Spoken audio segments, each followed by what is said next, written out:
no se caen. Digamos, varias ilicitudes de los actos de contratación dependen de la ilegitimidad del decreto de urgencia. Entonces, no hay que descuidar también esa dimensión no penal, sino muy constitucional, que está muy presente ahí. Hay todo un debate, evidentemente, sobre el decreto de urgencia. No voy a entrar, eso corresponde incluso más a los constitucionalistas, tengo en claro que ha habido un acto fraudulento, y por ahí hay un acto fraudulento en ese decreto no es válido por sí mismo. Me hace recordar, no sé si con cuántas distancias, al famoso decreto, al decreto de Fujimori de los 15 millones. Ustedes saben que el pago de los 15 millones de Fujimori se hace por un decreto, también decreto de urgencia, pero secreto. Pues esa es tal vez la única diferencia, o la diferencia, no sé si relevante o no relevante. Nunca se publica, pero es fraudulento. Se emite el decreto de urgencia y se pide extraer 15 millones de dólares o 52 millones de soles en ese tiempo, porque se decía tenemos que financiar a las Fuerzas Armadas que tienen que combatir a las FARC que se están ingresando por la frontera. Falso, no existía nada, no existía ningún informe de inteligencia sobre eso. Acá tenemos que implementar infraestructura, remodelación de los colegios. Sí, probablemente sí, es necesario, si todo el mundo lo sabe, pero ¿cuántos? ¿Cuánto? ¿Quiénes son los prioritarios? No hay informes, pues, ¿no? Eso es muy importante, es interesante esa entrada. Así entra el informe, este informe de la media comisión. Tengo 5 minutos. Mi último punto sobre elementos referidos a elementos de prueba. La gran imputación es colusión, ¿no?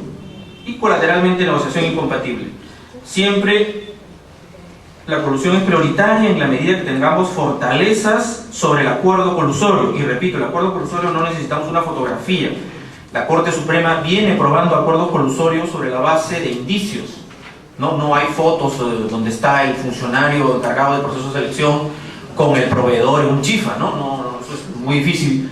Tal vez con Montesinos sí se podían encontrar, pero es muy sofisticado el asunto. Entonces, pero claro, cuando no se tiene esa solidez, se apunta a la negociación incompatible, ¿no? Yo creo que la negociación incompatible, como para esos efectos, como figura penal residual, puede funcionar también bastante bien como ensayo. Por eso las dos van, ¿no? De alguna manera. En el tema de la colusión hay varios elementos que se citan acá. Primero, infracciones a la ley de contratación estatal múltiples, varias. Son varios actos de contratación con proveedores, son múltiples, ¿no? No solamente con esos 4 proveedores, sino un poquito más. La idea es, tal vez aquí es un trabajo de procuraduría o de fiscalía, ¿cuánto se repite el modus operandi de las infracciones a la ley de contratación estatal? ¿Cuánto se repite? ¿4 infracciones? ¿5 infracciones en todas las modalidades de contratación estatal? ¿Cuántas de esas 4 son muy graves? Se habla de regularizaciones, ¿no? ¿Por qué digo todo esto? Porque las ejecutorias supremas que yo he visto en las que se condenan por casos de colusión, los casos en donde la Corte Suprema ha estimado y ha condenado y ha encontrado indicios, yo lo recuerdo siempre esto, es no por una falla a la ley de contratación estatal, no por 2 fallas a la ley de contratación estatal, sino por múltiples fallas a la ley de contratación estatal, y más aún si tenemos varias y si se repiten. Yo, teniendo estos antecedentes de la Corte Suprema, si uno recolecta varias infracciones a la ley de contratación estatal, ya tiene indicios de un acuerdo colusorio. Y si alguno fuera grave, bastaría ese como indicio de acuerdo colusorio. Es importante esto, y hay que ver a qué nos referimos con regularización, porque la norma autoriza una regularización, pero ojo, es una regularización para que me digas tu informe que justificaba la exoneración de evitarme la licitación, o de por qué era necesario, por qué tú sí cumplías algunos parámetros mínimos, tu empresa cumplía parámetros mínimos. No una regularización para hacer una simulación de licitación.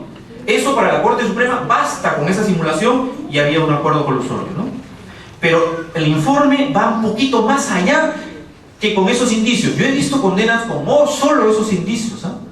Pero el informe de la Comisión va un poco más allá y encuentra relaciones entre el ministro Chan y el funcionarios con las empresas con las que se contrata, encuentra vínculos.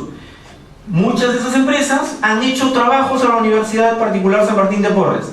¿Y qué tiene que ver acá una empresa privada? Claro, el ministro Chan es rector de la universidad. Y no es que ya no haya estado, no tenga ningún vínculo a la universidad, no, está con licencia pero con goce de haber, o sea, recibe su remuneración, no lo voy a decir acá, pero son el triple de las que recibe nuestro rector de la Universidad Católica, ¿no? Pero recibe sus honorarios, o sea, es una suerte casi de autoridad en actividad, se puede decir.